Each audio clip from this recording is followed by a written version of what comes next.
Hello everyone, welcome to Spatial Geosensing. In today's video, we are going to learn how to perform watershed analysis using ArcMap. For this, you need a dam file and detailed elevation model. First, we fill our dam because we need a depressionless dam.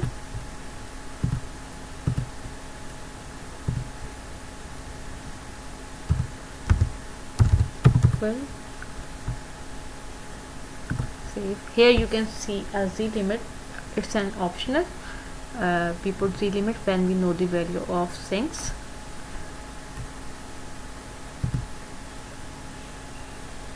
Okay, we off this. Then we perform flow direction. I use fill. Then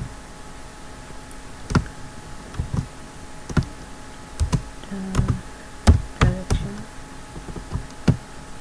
flow.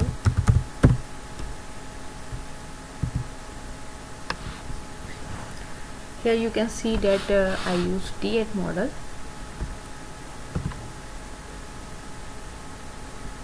So flow direction is created.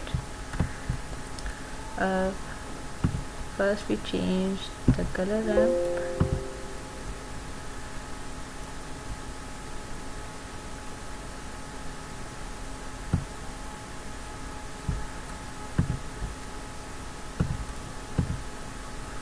Low values are in dark blue color and the high elevation values are in red color. It's our fill dam, then it's our flow direction. Here it automatically generates 8 flow directions. Now we calculate flow accumulation. We input our flow direction.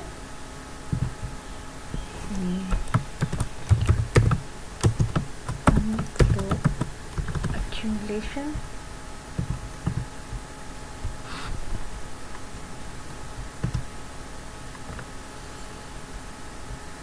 Here you can see that our accumulated flow is generated. Flow accumulation.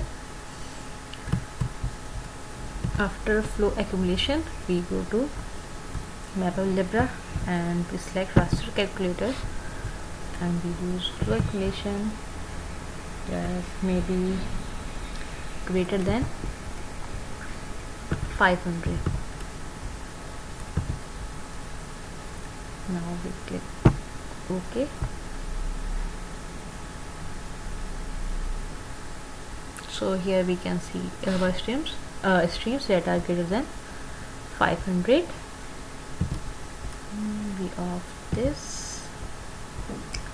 Open attribute table to see stream 1, stream 2. Two values are there, and then next now we create a point shape file.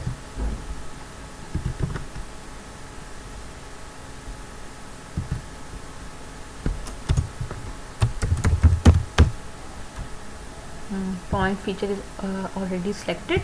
Then we select our coordinate system, that is WGS 1984. Then we click OK.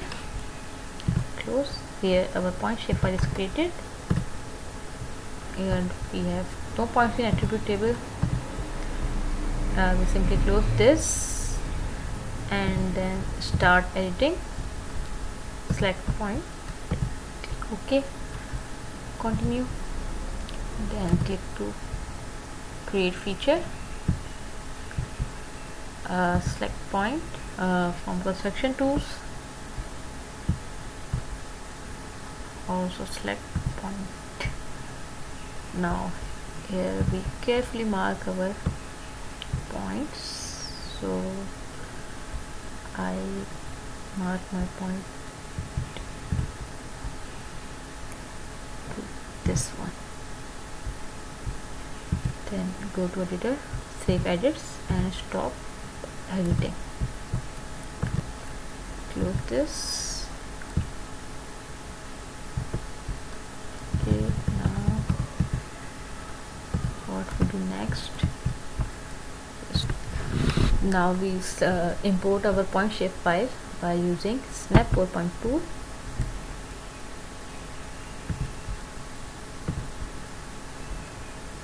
Here I give it flow accumulation raster, then click OK.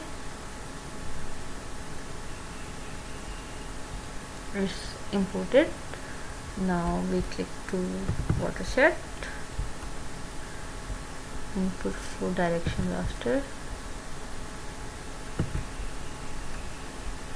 put snap 4 point. Now after selecting snap 4 point shapefile, then we click OK. Now here you can see that our watershed is generated.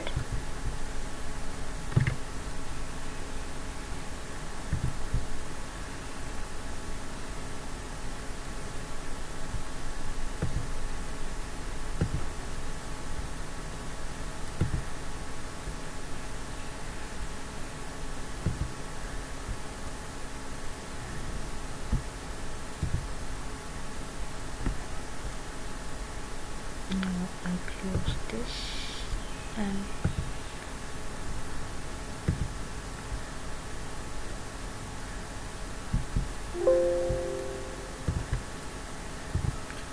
now the final output is our watershed map.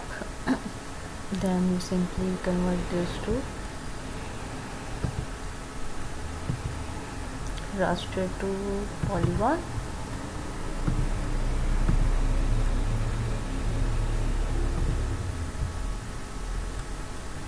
Then we simply switch this off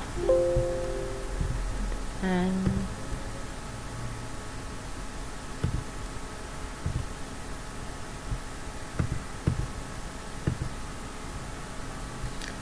simply that's the watershed for our region, this region.